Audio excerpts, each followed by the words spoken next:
Hello भाई, क्या हाल चाल है। स्वागत है आपका एक नई बेहतरीन वीडियो में। आशा करता हूँ आप सब बढ़िया होंगे। मैं भी काफ़ी बढ़िया हूँ और एकदम तंदुरुस्त। तो आज मैं फिर से एक वीडियो लेके आ गया हूँ अपनी royal Enfield BS4 standard 350 CC 2020 model के ऊपर।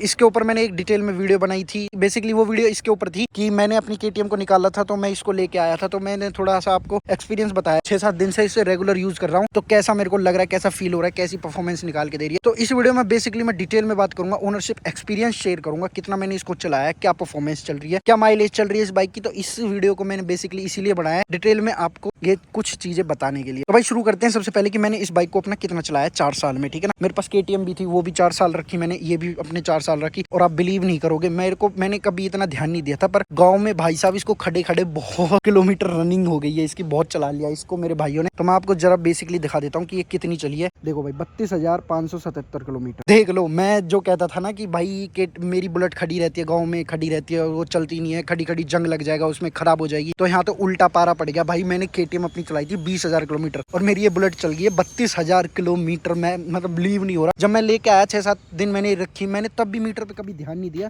कि भाई इसको 32,000 चला लिया है। मैंने मतलब कभी ध्यान ही नहीं दिया। बेसिकली क्या, ये खड़ी रहती थी तो कभी कभी कपड़ा भी लग जाता था, तो कभी कभी छोटे मोटे काम कर देती थी। जैसे जैसे लॉन्ग टाइम के लिए खड़ी हो गई तो इसके तार वार कटने चालू हो गए। मतलब मेरे छोटे मोटे भाई इसको तार वारों को काट देते थे, तो उससे क्या हुआ कि भाई इसको चलाना ही बंद कर दिया और इस पे ध्यान ही नहीं जाता था। और भी बाइक्स हैं डीलक्स वगैरह, उनको चला लेते थे तो इस पे ध्यान नहीं जाता था। पर फिर भी भाई ये 32,000 किलोमीटर चली। आई कांट बिलीव भाई, 20,000 चलाई मैंने KTM, जबकि मैं KTM को डेली रन करता था, अपने पास रखी थी ना, मैं KTM को डेली चलाता था। और मेरे को गाँव में नहीं पता भाई ये चल रही है नहीं चल रही, इसका मेरे को कोई अंदाजा नहीं था। तो मैंने बेसिकली क्यों खरीदी, इसके ऊपर मैं मेनली अब बात कर लेता हूँ, ठीक है ना, कि मैंने स्टैंडर्ड बेच के क्यों खरीदी। देखो भाई, एक तो वो पुराना वेरिएंट हो गया था, उसमें जंग लगना चालू हो गया था और उसकी कंडीशन ऐसी थी कि भाई ये लॉन्ग टाइम के लिए नहीं चल सकती। अब उसमें थोड़ा ना और ज्यादा कमियां आने लग गई थी। क्या हुआ, उसका कार्बोरेटर वार्बोरेटर भी खराब हो गया था, जिस वजह से मैंने नया डलवाया था। तो मैं उसमें प्रॉब्लम्स बढ़ने लगी थी, उसके इंजन में आवाज आने लगी थी। तो मैंने उसकी सर्विस करवाई, तो उसकी आवाज सब गायब हो गई। तो मैंने सोचा यार क्यों ना अब इसको निकाल दूं, KTM तो है ही अपने पास, दूसरी देख लेंगे स्टैंडर्ड। तो मैं ना नई लेने की सोच रहा था, तो 650 कॉन्टिनेंटल GT लेने की सोच रहा था। तो उसका प्लान अभी होल्ड पे है। मैं सोच भी रहा हूँ ले लूँ या ना ले लूँ, क्योंकि मेरे पास ये है।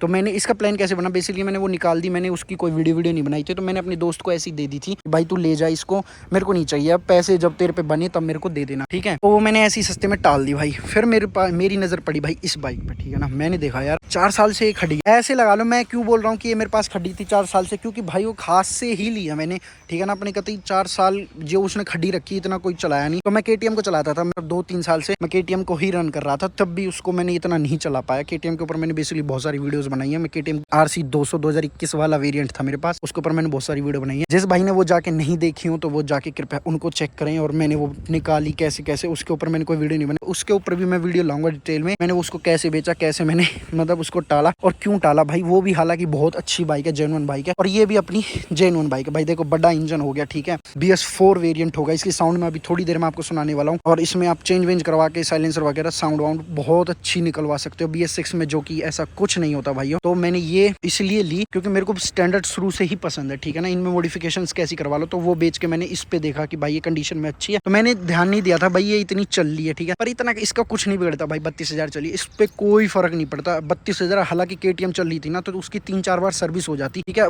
पर वो 20,000 ही चला पाया मैं भाई, खूब जोर लगा लिया, क्योंकि उससे तो मैं छोटे मोटे काम ही करता था। लॉन्ग ट्रिप तो बहुत कम करी, इससे लॉन्ग ट्रिप तो हमने करी भी नहीं। उससे तो कम से कम मैं हरिद्वार तो चला गया था, पर इससे मैं हरिद्वार तक नहीं गया, फिर भी हमने इसको इतना चला दिया। इनका कुछ नहीं बिगड़ता, ठीक है ना, जेन्युइन होती है। इनकी माइलेज बताऊं मैं, इसकी कम से कम 35 और 40 के बीच में अप्रोक्स अपने को माइलेज निकाल के दे रही है, जो कि हालांकि इतनी बुरी नहीं है। इतनी ही मेरी KTM निकाल के मेरे को दे रही थी। आज वाली से कंपेयर करें तो आज वालियों में कुछ नहीं है भाई, ठीक है ना। आप किक मांगोगे, उसमें किक भी नहीं है, ठीक है। आप साइलेंसर चेंज करवा लो, साइलेंसर इतनी बेकार आवाज़ होती है उसकी।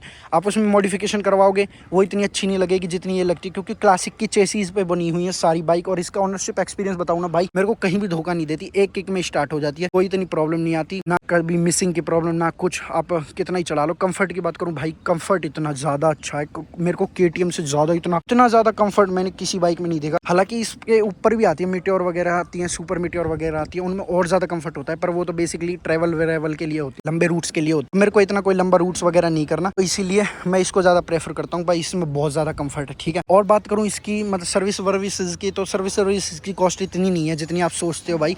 KTM की हालांकि इससे महंगी पड़ती है क्योंकि वो सुपर बाइक्स की कैटेगरी में आती है, तो उसकी सर्विसेज वर्विसेज थोड़ी ज़्यादा एक्सपेंसिव पड़ती है इसके मुकाबले, तो इसकी तो थोड़ी सस्ती पड़ जाती है, ठीक है। सर्विस मैं बाहर से करवाता हूँ तो भाई 1600-1700 रुपये में इसकी सर्विसेज निपट जाती है, कि इतना ज़्यादा अमाउंट नहीं लगता इनकी सर्विसेज में, ठीक है ना। BS4 और BS6 का थोड़ा सा लिटिल कंपेरिजन कर लेता हूँ। BS6 बाइक है ना, उनमें थोड़ी माइलेज अच्छी मिल जाती है आपको इनके मुकाबले देखने के लिए, क्योंकि अपना हम इनका थोड़ा साइलेंसर चेंज करवा के रखते हैं ना, तो थोड़ी इतनी वो माइलेज निकल के नहीं आती। पर 35 से 40 के बीच में माइलेज इतनी भी बुरी नहीं है जितनी आप सोच रहे हो, बढ़िया माइलेज है।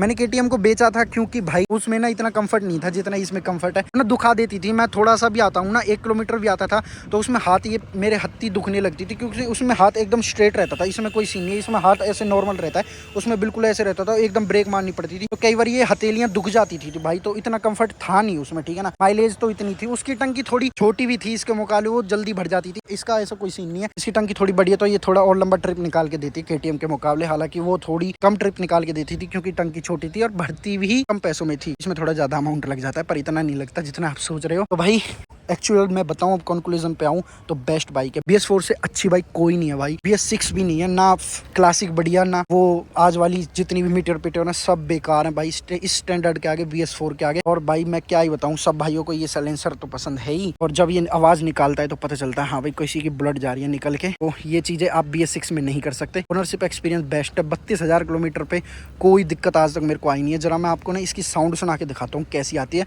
और फिर इस वीडियो को जल्दी ही खत्म करेंगे। देखो भाई इसकी साउंड सुनो जरा आराम से, कैसे प्यार से आवाज़ कर रही है। और मैंने इसको एक किक में स्टार्ट कर दिया था, अगर आपको बिलीव नहीं हो रहा तो मैं ज़रा फिर से करके दिखा देता हूँ। एक बार मेरी BS4 पुरानी वाली ने मेरे को धोखा दे दिया था, वो हुई नहीं थी। मैंने उसके ऊपर ना बेसिकली मैंने उसके ऊपर वीडियो बनाई थी, how to start a bullet in 1 kick, पर उसने उस टाइम पे ही धोखा दे दिया, पर वो भी हो जाती थी। तो ये भी हो रही है, देखो कितनी प्यारी लग रही है। इसके साउंड सुनो एक बार, मैं आपको एक्सेलरेट करके दिखाता हूँ, फिर इसकी आवाज़ सुनना।